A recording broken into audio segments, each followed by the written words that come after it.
शुरुआत करते हैं आशीष आपके साथ। बताएं, क्या आपको नायका पसंद है? बिल्कुल सर, बहुत पसंद है। और स्टॉक के प्राइस में भी अगर आप देखें तो इम्पैक्ट देखने को मिल रहा है, 8% आज ऊपर है।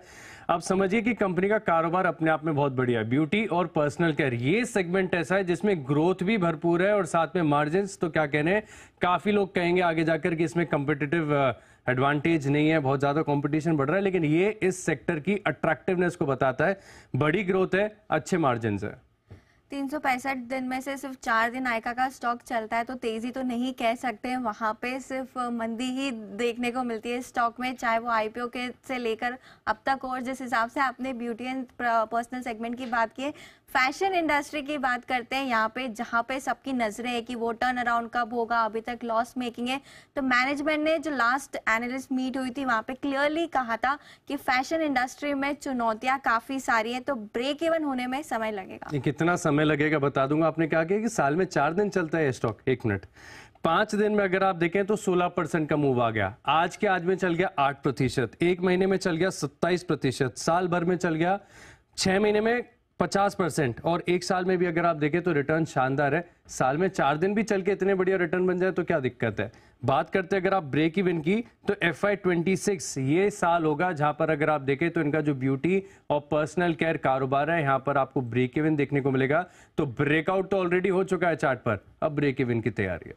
ब्रेक इवन में तो समय लगने वाला है, क्योंकि जिस हिसाब से जो प्लेटफॉर्म फी कंपनी लेती है वो थोड़ा कंसर्न वाली बात है, क्योंकि अगर मुझे प्लेटफॉर्म फी देनी है और वो भी इतनी ज्यादा प्लेटफॉर्म फी नायका लेगा, तो डेफिनेटली मैं दूसरे प्लेटफॉर्म्स पर जाके खरीदारी करना पसंद करूंगी, चाहे वो मिंत्रा हो, अमेजोन हो, कोई भी प्रोडक्ट हो। डिस्काउंट आपको वहां पर ज्यादा मिलता है, तो अगर कस्टमर को ज्यादा डिस्काउंट मिल रहा है, प्लेटफॉर्म फी कम लग रही है, तो नायका का प्लेटफॉर्म क्यों यूज किया जाएगा। देखिए, प्लेटफॉर्म में कुछ खास है तभी तो प्रीमियम फीस ले रहे हैं। अब मिंत्रा आपसे लेता है 20 रुपए की प्लेटफॉर्म फीस और नायका आपसे लेता है 29 रुपए की कन्वीनियंस फी। आप हंसते हंसते 29 दे देंगे, क्योंकि आपको काफी सारे प्रोडक्ट ऐसे हैं जो एक्सक्लूसिवली नायका पर मिलेंगे।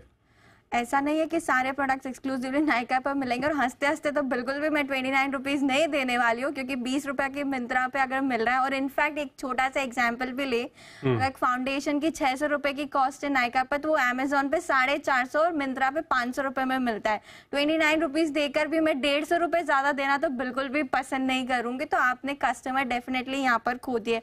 और सबसे बड़ी बात नायका के लिए ये होती है कि अगर नेगेटिव पब्लिसिटी हो जाए कोई भी प्रोडक्ट को लेकर, क्योंकि इनके जो एडवर्टाइजिंग होती है वो सोशल मीडिया के जरिए होती है, अगर सोशल मीडिया पे किसी ने भी नेगेटिव डाला तो बड़ा इम्पैक्ट यहाँ पर देखने को मिलता है। नहीं, ये सब तो देखिए चलता रहता है, लेकिन इनके जो होम ब्रांड्स हैं, इनग्रोन ब्रांड्स हैं, इनकी एक्सेप्टेंस और यहाँ पर जो ग्रोथ है ये ओवर द इयर्स काफी अच्छी है, आप भी मानते हैं। और प्रोडक्ट भी लोगों के दिखे तो रिव्यू अच्छा ही निकल कर आता है। साथ में अगर आप देखें तो इनके पास एक नीश कारोबार है, जो बहुत महंगी प्रीमियम फ्रेग्रेंसेज होती है, परफ्यूम्स होती हैं।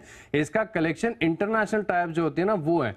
तो जो एक्सक्लूसिव प्रोडक्ट की मैं बात कर रहा था ना, कि आप शायद अमेजोन से कर ले, लेकिन कौन से सेलर से आ रहा है, क्या ऑथेंटिसिटी है, 150 रुपये सस्ता मिल गया, लेकिन ओरिजिनल है कि फर्स्ट कॉपी है, यू नेवर नो।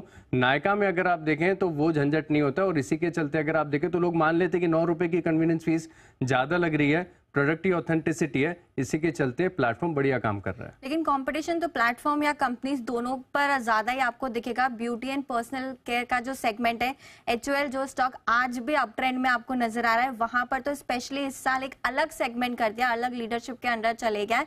तो वहां से अगर इतना कंपटीशन नायका के जैसे प्रोडक्ट्स पर मिलेगा तो कहां से ग्रोथ आएगी। बहुत बड़ी ग्रोथ आ सकती है। 140 करोड़ की आबादी वाला देश है, और लगातार अगर आप देखें तो यहाँ पर जो परचेजिंग पावर है बढ़ती जा रही है।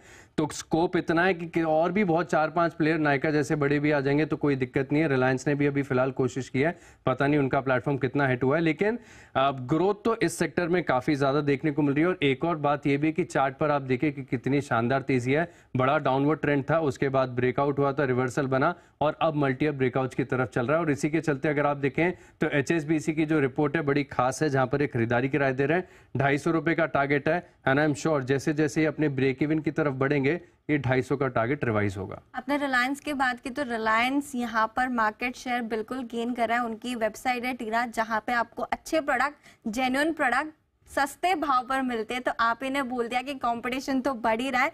मैक्वेरी की भी यही रिपोर्ट है और यही उनका मानना है। अंडर परफॉर्मेंस की रेटिंग है, 145 रुपए का लक्ष्य। मैं डेफिनेटली 150 रुपए अपने बचाऊंगी, 9 रुपए प्लेटफॉर्म फीस भी बचाऊंगी। जी सर।